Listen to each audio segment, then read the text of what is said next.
طبعا احنا سيبنا كل الناس تتكلم عن الكوره وكل اللي حصل في المنتخب المصري. انا عايز اعرف بس كام حاجه كده ويا ريت حد يجاوبنا عليهم. هو ليه خد فتوح؟ يعني واحد قاعد ما بيلعبش اصلا خده ليه؟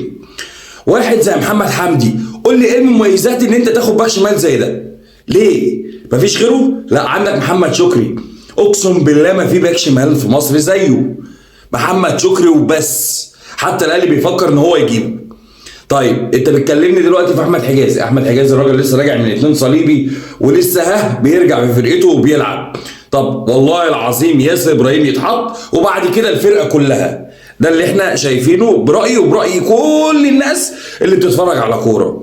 طيب يا عم الناس، انت بتتكلمني في النني برضه نفس حوار فتوح، ما بيلعبش كوره، راجل قاعد احتياطي يا اما اصلا بره التشكيل بتاع الارسنال، ما بيلعبش كوره خالص. طب انت عندك كام واحد ممكن تستفاد منه؟ يا عم الحاج هو اللي ريحك فعلا وفكر بعقله طارق حامد. يعني طارق حامد ده والله العظيم محتاجه، انا راجل اهلاوي بس والله العظيم تحتاجه، انا ما بتكلمش في الاهلي والزمالك.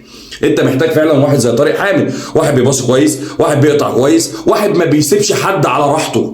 يعني واحد في نص الملعب يبقى كده. طب صلى على النبي، واحد زي حسين الشحات، انت سيبته ليه وما خدتش واحد زي حسين الشحات؟ يا عم انت هتجنن ابونا، اقسم بالله دي تعليمات، يعني دي تعليمات من حد بيقول لك خد الشخص ده وخد الشخص ده وسيب مش عارف ايه. يا عم انت عندك نص ملعب وربنا، انت لو بتبص على حد يعني وبتتفرج على دوري مصري، محمد غنام بتاع فيوتشر نص ملعب ملوش حل، راح تاخد مين؟ حماده ده ومين؟ مهند لاشين.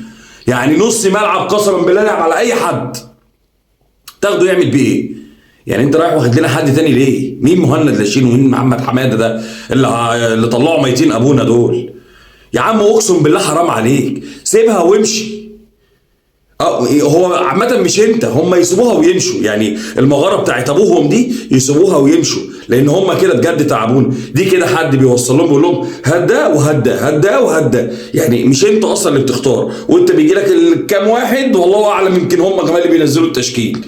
بجد قسما بالله احنا في مهزله كرويه، اقسم بالله احنا ما عندنا فكر ولا حد بيبص على اللعيبه اللي عندنا. انت عندك محمد شكري، محمد غنام، حسين الشحات، طارق حامد المفروض كان يجي ويلعب.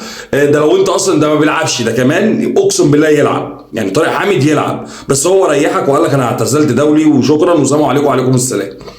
حرام عليكم اللي بتعملوه في الناس، وحرام عليكم حرقه الدم اللي كل الملايين دي كانت قاعده وسهرانه عشان تتفرج على حاجه وما عملتوش اي حاجه اصلا في البطوله كلها، من اول ماتش ومن اول دقيقه لاخر دقيقه. حرام عليكم والله يسامحكم.